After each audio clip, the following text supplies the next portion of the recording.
بسم اللہ الرحمن الرحیم الحمد لولیہ والصلاة علی نبیہ وعلى آلہ واصحابہ اجمعین اما بعد فاعوذ باللہ من الشیطان الرجیم بسم اللہ الرحمن الرحیم۔ ناظرین، آج میں آپ کو نبی رحمت صلی اللہ علیہ وآلہ وسلم کی اس امت کی 5 خصوصیات سنانے والا ہوں۔ اس امت کو رب عز و جل نے ایسی خصوصیات سے نوازا جو پچھلی امتوں کے واسطے نہیں تھی۔ سیدنا جابر بن عبداللہ رضی اللہ تعالی عنہما روایت کرتے ہیں، رحمت عالم صلی اللہ علیہ وآلہ وسلم نے فرمایا، الترغیب والترہیب میں یہ باتیں موجود ہیں۔ سرکار علیہ الصلوۃ والسلام نے فرمایا، اعطیت امتی فی شہر رمضان خمسا لم یعطہن نبی قبلی۔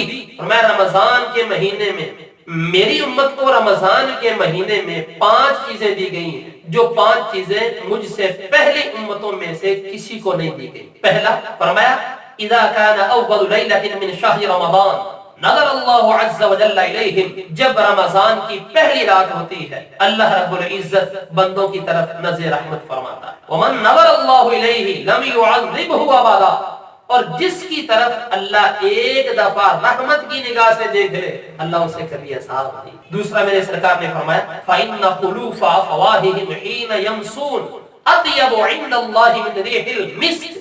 میں روزے دار کے منہ کی بو کا مطلب یہ بھوک کی وجہ سے جو بندے کے منہ سے بو نکلتی ہے، فرمایا یہ بو اللہ کے نزدیک مشک کی خوشبو سے بھی زیادہ پسندیدہ ہے۔ یہ رب کی بے نیازی ہے، وہ جس چیز کو چاہے پسند فرما لے۔ اور تیسری بات ارشاد فرمائی، وَأَمَّا الثَّالِثَةُ فَإِنَّ الْمَلَائِكَةَ تَسْتَغْفِرُ لَهُمْ فِي كُلِّ يَوْمٍ وَلَيْلَةٍ۔ فرمایا بے شک فرشتے روزہ دار کے لیے ہر دن اور ہر رات میں دعائیں کرتے ہیں۔ چوتھی بات، سرکار دو عالم صلی اللہ علیہ وسلم فرماتے ہیں، فَإِنَّ اللَّهَ عَزَّ وَجَلَّ يَأْمُرُ جَنَّتَهُ فَيَقُولُ لَهَا اسْتَعِدِّي وَتَزَيِّنِي لِعِبَادِي۔ اللہ تبارک و تعالی جنت سے فرماتا ہے، اے جنت تیار ہو جا میرے بندوں کے لیے، اے جنت آراستہ ہو جا میرے بندوں کے لیے، ان یستریحوا من تعب الدنیا الی داری وکرامتی، کہ دنیا کی تھکاوٹ کے مارے ہوئے میرے بندے تیری طرف آنے والے۔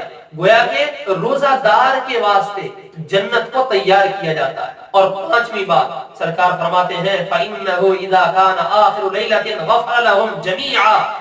جب رمضان کی آخری رات ہوتی ہے، مہینے بھر میں اللہ تبارک و تعالی نے جتنے گناہگاروں کو آزاد کیا ہوتا ہے ان تمام کی گنتی کے برابر اللہ تعالیٰ آخری رات میں گناہگاروں کو دوزخ سے آزاد کر دیتا ہے۔ یہ اس کی خاص رحمتیں ہیں۔ آؤ دوستو رمضان کی برکتیں سمیٹو اور رمضان مبارک میں دل لگی کے ساتھ، دل جمعی کے ساتھ اللہ کی عبادت کرو۔ دعا ہے اللہ رب العزت ہم سب کو رمضان کی لافانی برکتیں عطا فرمائے، آمین۔ وما علینا الا البلاغ۔